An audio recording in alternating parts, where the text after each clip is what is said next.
Parker Ranch plans to undertake infrastructure improvements in Waimea town, but first, a comprehensive environmental assessment will need to be done. My name is Bill Moore. That's what consultant William Moore explained to the Waimea Community Association at the October 1st town meeting. We're starting an environmental assessment. Officially, we're hoping to do it next week. We'll be sending out notices to people to start a consultation process. This is the very beginning. And what this is all about is that there are certain infrastructure items that are necessary for the town center that Parker Ranch is responsible, or through the zoning conditions, they may not build it, but they're responsible for it.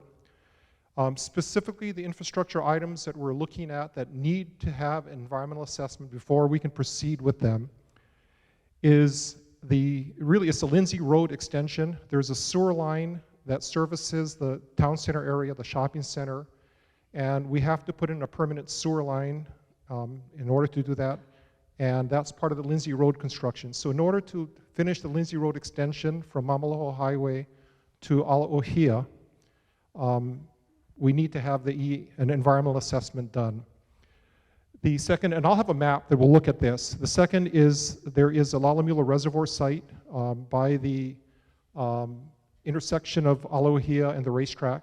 It's an old reservoir site that's still owned by the state.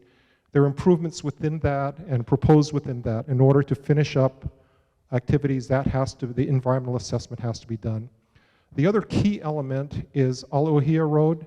There's one segment left from Pukalani to Mamalohoa in the vicinity of Kamamalu. That alignment will go through either state lands or county lands. And I'll get into the technical requirements, but in order to be able to construct the last segment of road, we have to have this environmental assessment. The town center includes about 100 acres of commercial zoning. Some of that is Holoku residential projects, so it's not all commercial. It involves 220 acres of residential. The maximum density allowed in that is about 980 residential units.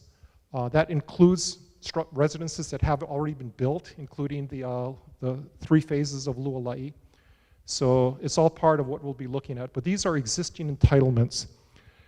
It also includes 10 acres for an active park. That park has been built. So there's a lot of activities that have been done. That 30 acres of off-site park, that is a portion of the Greenways Trail, and 25 acres for the region of the district park that is now owned by the county. The connector Alaohia Road, 2 out of the 3 segments have been constructed. The rezoning requires preservation of historic areas and buildings, and it's all part of the ongoing commitments and will be followed through on. The requirements are the Lindsay Road extension and Pukalani Road extensions needed to be built. Pukalani has been pretty much built.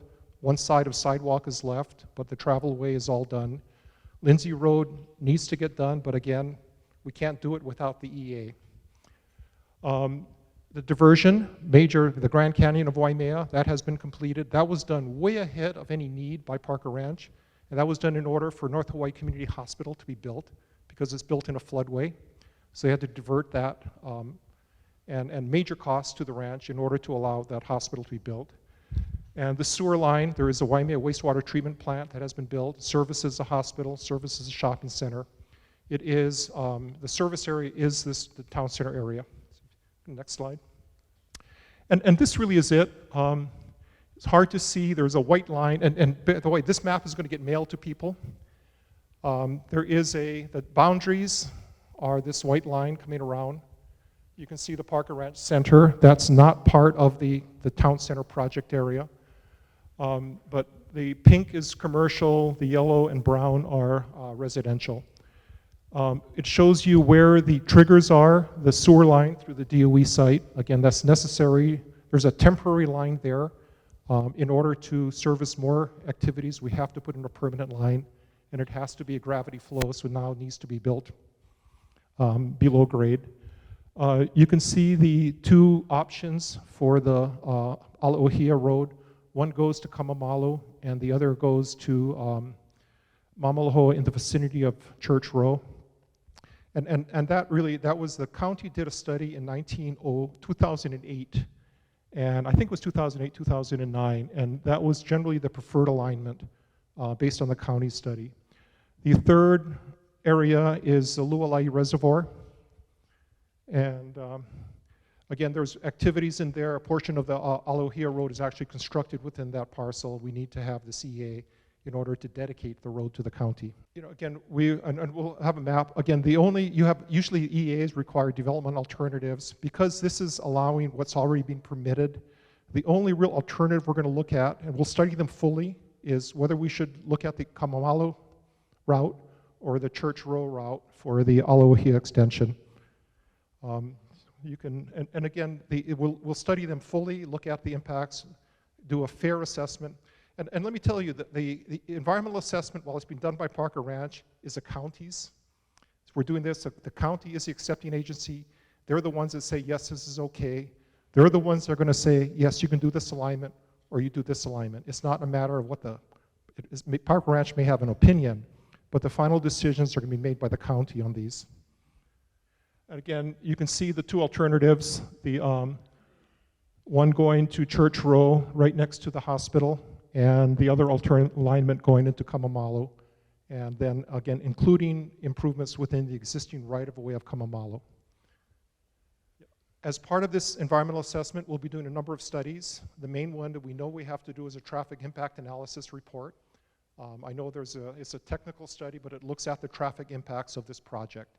And we've bringing on an engineer to do that assessment. Flora and fauna studies were done, but things change over time. And so we will be updating the flora and fauna studies. We don't expect to find anything, but you never know anymore, so we're going to be redoing that.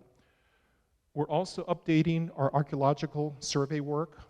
Work was done in this area that's been approved, but again, conditions change, requirements change, so we're going to make sure we meet all the modern standards, the current standards of the state with respect to the archaeology and the preservation requirements.